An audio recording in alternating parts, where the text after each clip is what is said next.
అన్ని వయసుల వారిని గుండె సంబంధిత వ్యాధులు వేధిస్తున్నాయి. ఏ క్షణం ఏ గుండె ఆగిపోతుందో తెలియదు. జంక్ ఫుడ్ తినటం, నిద్రలేమి, వ్యాయామం చేయకపోవటమే గుండెపోటుకు ప్రధాన కారణమని వైద్యులు చెబుతున్నారు. ప్రపంచ హృద్రోగ దినోత్సవాల్లో భాగంగా డోంట్ స్కిప్ ఏ బీట్ నినాదంతో ముందుకు వెళ్తున్నట్లు మణిపాల్ హాస్పిటల్ కార్డియాలజిస్ట్ నర్రా సందీప్ తెలిపారు. Regular checkups, healthy lifestyle అలవర్చుకునేలా ప్రజలకు అవగాహన కల్పిస్తున్నట్లు వెల్లడించారు. Every year world heart day అని సెలబ్రేట్ చేసుకుంటాం. ఈ ఇయర్ కూడా డోంట్ స్కిప్ ఎ బీట్ అనే థీమ్తో వచ్చారు. దాని ముఖ్య ఉద్దేశం ఏంటంటే చాలా మందిలో అవేర్నెస్ పెంచడం ఒకటి, వాళ్ళు రెగ్యులర్ చెకప్కి వెళ్ళేలాగా చూడటం ఒకటి, వాళ్ళు హెల్దీ లైఫ్ స్టైల్ క్రియేట్ చేయడం ఒకటి ఈ ముఖ్య ఉద్దేశం.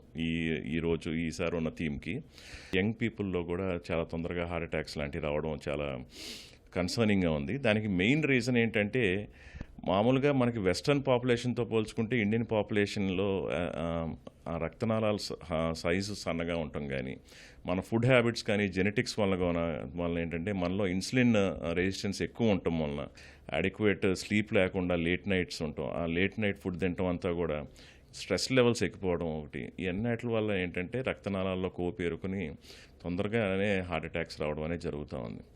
Healthy life style is more important అండి. అండ్ రెగ్యులర్ చెకప్స్ కూడా చేయటం వెరీ ఇంపార్టెంట్ అండి. ఈసీజీ అని, 2D ఎకో అని, థ్రెడ్మిల్ టెస్టింగ్ అని, గుండెకొండే రక్తనాళాల్లో బ్లాక్స్ ఉండడానికి ఆస్కారం ఎంత ఉందని కార్డియాలజిస్ట్ రిస్క్ స్కోరింగ్ వేయడానికి రకరకాల పద్ధతులు ఉన్నాయి. అవన్నీ వచ్చి టెస్టింగ్ చేయించుకుంటే ముందుగానే వాళ్ళకి రిస్క్ ఎంత ఉన్నది, దాన్ని ఏం చేయాలనే ఒక అవగాహన వస్తూ ఉంటుంది. తర్వాత ఒకవేళ రిస్క్ ఎక్కువ ఉండి మనం ఒక యాంజియోగ్రాములు చేయాలన్నా కూడా మనకి ఇప్పుడు సిటీ యాంజియోగ్రామ్స్ అని, ఆ యాంజియోగ్రామ్స్లో కూడా ఒకవేళ బార్డర్ లైన్ డిజీజ్ వచ్చి దానికి స్టెంట్ వేయాలా లేదా అన్నదాన్ని నిర్ధారణ కోసం మరికొంత హెల్ప్ చేయడానికి CTFFR అని కానీ ఇలాంటి లేటెస్ట్ టెక్నాలజీస్ అందుబాటులోకి వచ్చినాయి. జస్ట్ ఒక ఇంజెక్షన్ ఇచ్చి నాన్ ఇన్వేజివ్గానే లోపల ఎంత బ్లాక్ ఉంది, దానికి ఏం చేయడానికి ప్రీ ప్రొసీజర్ ప్లానింగ్ అంతా చేసుకోవడానికి కూడా హెల్ప్ చేస్తూ ఉంటుందండి.